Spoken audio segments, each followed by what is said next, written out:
Um, who's ready for heavy metal bedtime stories? No. Woo! Hey, I just wanted to say, you got shit on for this a week or two ago. I don't remember when, but I just wanted you to know I have your back, brother. I am with you all the way on new metal. I'm in your corner with the Corn and the Slipknot and the System of a Down. Okay, Hell yeah. all of us were freshmen in high school at one time or another. There is Some a of us were place. freshmen with taste. Oh. Right, the ones who like new metal. Yeah. I mean, I live in Des Moines, I live in Des Moines, Iowa. Slipknot are still hometown heroes here. You can pry my copy of White Pony from my cold dead hands. White Pony was great. Around the Fur was great. I didn't Around like the Fur. Around the Fur, yeah. Oh my God, there's like a really hot song on there where he's got I don't know how to describe it. It's like 11 minutes, and it's like there's like this hideous screeching over it at times, but it goes with the music really well. And it's like, and he's talking to a girl, and she's like, "What do you want?" And he's like, "New clothes and money," and it's like real sexy. It's like it's sexy in a new metal way instead of like a. You mean not sexy? I've never heard that phrase. The last track on the new metal was an unsexy genre by very unsexy people. New metal was sexy. I don't care what you say. No. I'm not gay, but it's like the Deftones albums could get it. When Korn first got popular, everyone I knew had such terrible stereos that none of us knew any of the lyrics except "You'll suck my dick and fucking like it." Is that what yeah! Oh my God! I love that song. That's sexy. That's sexy. Dick fucking like it. That's sexy. Great. That's probably not supposed to be. Oh, it's not. That's not supposed to be sexy. Listen, that was like pure unbridled rage. And then he closes the album out with "Daddy," where he's like remembering like being like, well, and it's like he breaks down in the middle of the studio, and you can hear people running to get him water and like get him out of there, and he's like breaking down crying like a little boy, and it's like that is art. Okay, whether he's wearing Adidas or not, that's still art. Even though Korn can be obnoxious at times, that was still art. He broke down remembering, what happened to him. And he he opened himself up to that in front of a studio, crew. And he let it go on the album, see? I think you're right. I think you're definitely, I think, of course, new metal is art. Just art I don't like. All expressions of human creativity are Grace art. is trying to take the microphone from me because she doesn't like new metal, but she's not going to win. Yeah, I am sorry for bringing up this derail. No, but listen. I don't think you really are sorry about that isn't a derail for the Quiet Place for Jeremy. New metal is always relevant. Exactly. No, Zach likes new metal. You should get him back on here. I'm not here to discuss new metal at this moment. Like it. No. This is different. Okay? To be derailed, the train would actually have to be on the rails first. Yeah, exactly. Yeah, that implies that we have rails. We're off-road, baby. Hang on. I just wanted you to know, I'm in your corner. I would never have gotten into death metal. I would never have become like a death metal guitarist, experienced dozens of different musical genres if it wasn't for getting that shitty new metal CD freshman year of high school. Oh yeah. That's cool. Neil, I have purchased The Fertility Idol, the godless, uncensored version by Neil Bimbo. Oh, no. I will dip into it. And I've also grabbed Scared Silly by Frank J. Edler from Godless. So, you better, make sure that you better make sure you get your money, Neil. I will make absolutely sure.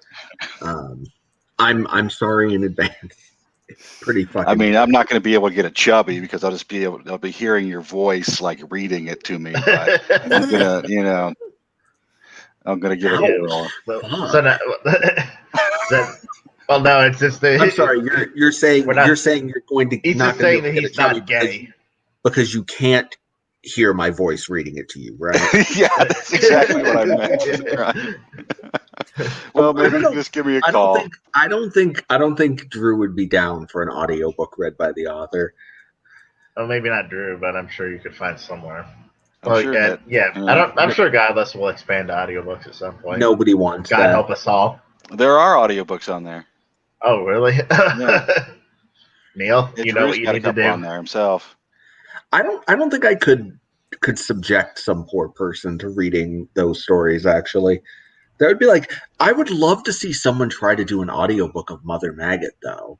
That would be great. Like, I'll do it if they pay me to actually, do a studio. I'm gonna need some Jaeger. I'm gonna need some Jaeger for this, because this week's heavy metal bedtime story is based on the legendary Anal Cuh-nt. Yeah. Formed in 1988, was originally intended as a joke that would end after one show. But Seth Putnam decided to take the band in a direction of an anti-music concept with no choruses, no bridges, no melodies, no rhythm, and no new lyrics. Metal. No, their first performance was in the living room. I actually took notes for this. I actually researched like Regina did with Gene Wolfe. Okay? No, you know the difference, Pleb. Regina took notes for Gene Wolfe, and I took notes for Anal Cuh-nt. Respect, son. Anyway, doesn't that just set up? Their first performance.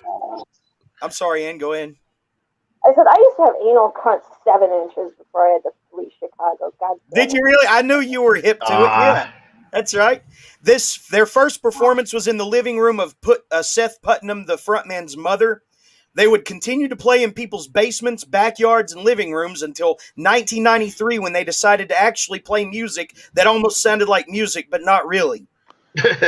Drummer Tim Morse pulled out of their big U.S. tour, the first of their kind. But instead of taking a break, Seth Putnam auditioned drummers while on the road. When no definite replacement could be found, Seth Putnam decided to have 2 auditioning drummers playing the same drum kit. You can't make this up. Then Earache Records scooped them up due to longtime courting of the band. Why is anyone's guess? But during a show in Providence, Rhode Island in 2000, Seth Putnam would engage the crowd with such antagonistic behavior as Nazi salutes and racial slurs directed at the crowd. Oh, This didn't. I think I saw the video of that. This didn't sit well. Who complimented us by calling us Nazis? This didn't sit well with Bob Otis, whose band Drop Dead was opening for Anal Cuh-nt. Bob Otis knocked Putnam clear of the stage, and AC took the band that opens for Anal. I know. Anal Cuh-nt took an extended break after this incident, but Seth Putnam would return to his gutter skank performance at Style 3 years later, which saw them briefly in Japan on their largest tour ever, opening for Napalm Death and Pig Destroyer. Pig Destroyer. Later that year, Putnam would indulge in at least 10 different substances, which included hundreds of dollars worth of crack cocaine, a fifth of whiskey, fistfuls of Ambien, and so many Xanaxes they weren't just totem poles, they were an entire Native American tribe. But what does that mean? Is there like a... I've never heard the term totem pole for a Xanax. Nobody on here's ever done drugs before. Nobody on here's ever done drugs before. You never heard of Xanax called totem poles? No, we've never heard. I used to take fucking Klonopin and Xanax and all those fucking shitty, awful benzodiazepines. Variety. You've heard of Benny bars. They are also called totem poles. Yes, I've heard bars.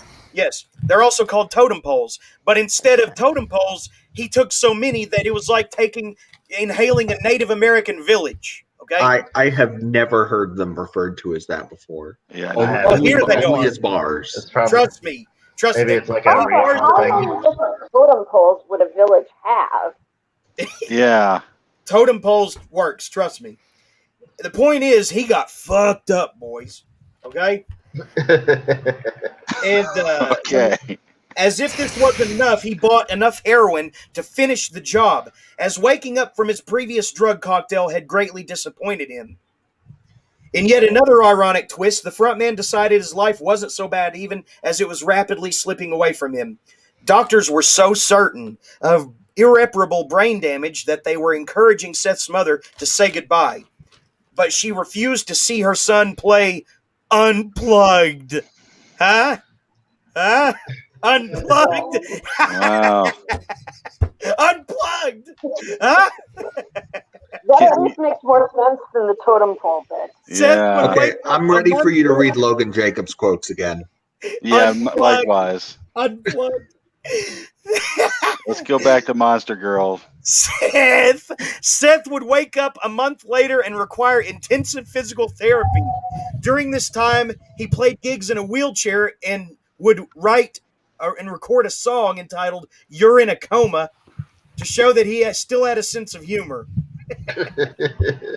In 2008, the band celebrated their 20th anniversary before band members quit or ended up in jail again. They went through endless lineup changes until their final show in 2011. In June of that year, Seth Putnam finally achieved his life's ambition and died of a heart attack. In 2018, long after Ace Anal Cunt were a distant memory, guitarist Josh Martin died falling off an escalator and plummeting to his death in a mall in Rhode Island. Though Anal Cunt were mostly left in the dustbins of musical history, in the most subterranean kind of underground scene, Harmony Korine once teased doing a biopic of both Seth Putnam and his band, Anal Cunt. This proposed biopic would later become the experimental horror film Trash Humpers, which Seth Putnam said was closer to reality anyway. Huh? Interesting. I didn't know that Anal Cunt was the inspiration for Trash Humpers. Yeah, I know. Isn't that fucked up? It's like 20 degrees of Kevin Bacon or something, right? Regina, I can take notes too, girl. I know. Good job, my friend. Like, I got how do you filter? How do you filter that? A plus, right? Yeah, A plus plus. 101 out of 100. Except for the Native American Village line, that wasn't very good. Okay, A minus. How do you filter through your mind like Anal Cunt music turning into make it, don't fake it, make it, don't fake it? I never said that though. No, I'm talking about them. Anal Cunt didn't fake it; they made it, son. What are you talking about? No, I'm talking about that's the song from that the Trash Humpers sing. Oh, okay. Anal Cunt is a perfect model of the American dream. It's let me read some. Let me read some. Drugs and then die of a heart attack. Let me read some of the song titles from Anal Cunt's album. It Just Gets Worse. Track they were encouraging Seth's mother to say goodbye, but she refused to see her son play unplugged. Terrible. Right? Let me B plus. Let me read some of the titles. Unplugged. Come on. Let me read some of the titles of Anal Cunt songs from their album It Just Gets Worse. Yeah. Track number one, I became a counselor so I could tell rape victims they asked for it. Oh, Jesus. Track number two. Track number two, Eazy-E got AIDS from Freddie Mercury. Track number three, I like drugs and child abuse. No! Track number four, laughing while Leonard Peltier, I don't know who that is, gets raped in prison. He's a famous Native American activist. He's a political prisoner. Track number 5, I convinced you to beat your wife on a daily basis. What? Wait, what? I convinced you to beat your wife in what? On a daily basis. Track number 6, I sent concentration camp footage to America's Funniest Home Videos. Oh, no! I can't. Track number 7. Track number 7, Rancid sucks and the Clash sucked too. I like it. Track number 8, I paid Jay Howell to rape you. Track number 9, I pushed your wife in front of the subway. Track 10, Extreme Noise Terror are afraid of us. What? Extreme Noise Terror are afraid of us, which I think is another band. I've never heard him laugh this hard.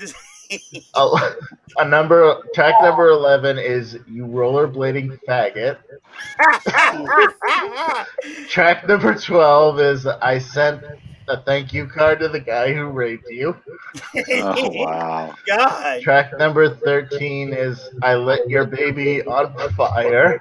And I'm just gonna skip ahead because there's a lot of bands. Track number 18, I snuck a retard into a sperm bank. Track number 19, your kid committed suicide because you suck. Track 21, the perennial classic, Hitler was a sensitive man. Yeah. It's overdone. Let's see. Track 26, I gave Nambla pictures of your kid.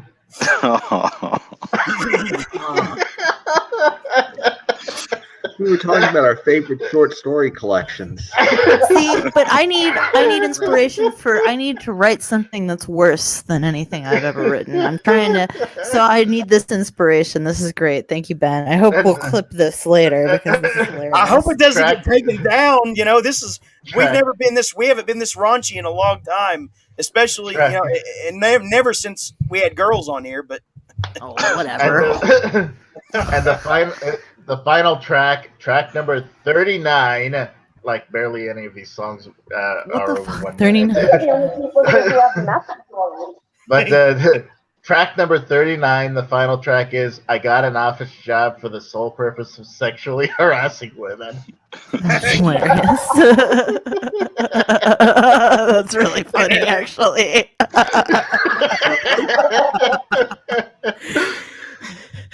I changed my mind. I don't have any books coming out if you're watching this podcast. Sorry.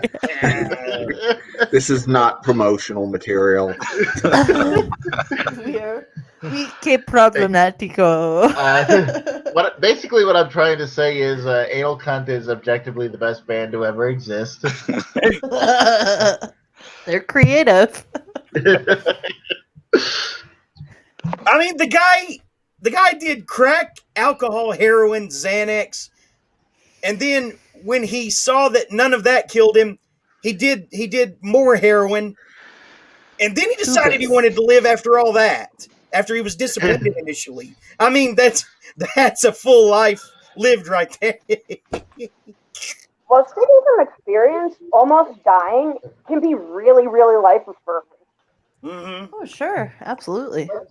When I was laying there with typhus and I had accepted the fact that I was going to die and I was just letting my hallucinations entertain me while I died, after I came out of it, I felt like, a better bionic version of me with like an eye patch and bags under my eyes, and everyone's terrified of me. Mm-hmm.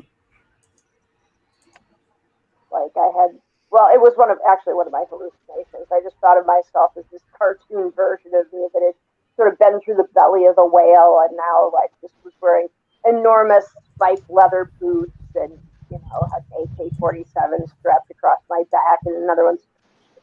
It was a whole series of hallucinations that occurred after I figured I wasn't going to die miraculously. But yeah, I was. Was Jeremy in any of those hallucinations? I don't think I even. Yeah, I think this was. Yeah, we didn't start having her on the show until after she moved to California. I just thought that might be, after she knew Jeremy, she'd be like, "Shit, that's the guy from my hallucination." Yeah, exactly. Oh yeah. Like that. Do you know this man? Post. Yeah, that's what I was I thinking. fucking hate that thing. I mean, it can be scary if done with correctly, but I'm the last person you want to see in your hallucinations, I guess. No, I'm pretty sure. Oh. Why are you attacking us with the mic, Jeremy? Why How are you come your doing a mic reverse? is so floppy? I don't know. Why are you doing a reverse G.G. Allen with your mic on us? Why is your mic so floppy? I don't know. Mike Tighten it Viagra. up. Tighten that up. Yeah, you need to show it some porn or something to get it up straight. Yeah, It's righty tighty, lefty loosey, right? that's Yes. correct. Yes. No, It's the name of Neil's Don't next listen book. to them. What's so funny? You son of a bitch. That was good. Challenge accepted. Yeah, you should write that. Now you do need to write that. Wouldn't be the first story I've written on a dare, so. Yeah. So that was the best heavy metal bedtime story ever, right? Yeah, anything involving anal cunt is objectively great. But that was even better than the malevolent creation guy who stopped a robbery and then asked them to keep it out of the press, right? It was better than that, right? That was so. pretty funny, but how delusional. But he was just making shit up. That was anal cunt. He put the guy from anal cunt. He put himself into a fucking coma and wrote a song making fun of him for being in a coma. That's the real rock and roll shit. No matter what happens to yourself, make fun of yourself, and you've adapted that outlook too, right? Oh, yeah. What a great comment. No matter what happened to you, laugh about it, right? Laugh and the world laughs with you. Cry and you cry alone, right? I don't. Laugh,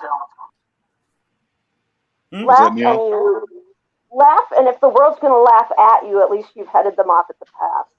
Yeah. There you go. I don't know if it would be. At you. What's that, Neil?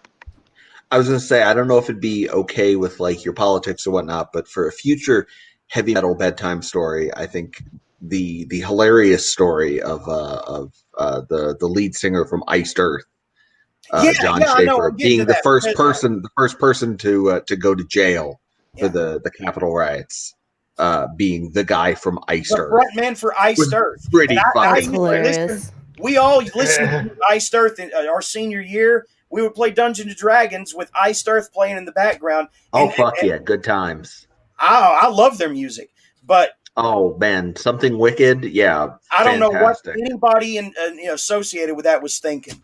I'm not okay with liberals, doing that, and I'm not okay with conservatives doing that. Well, that's good because it was conservatives doing it.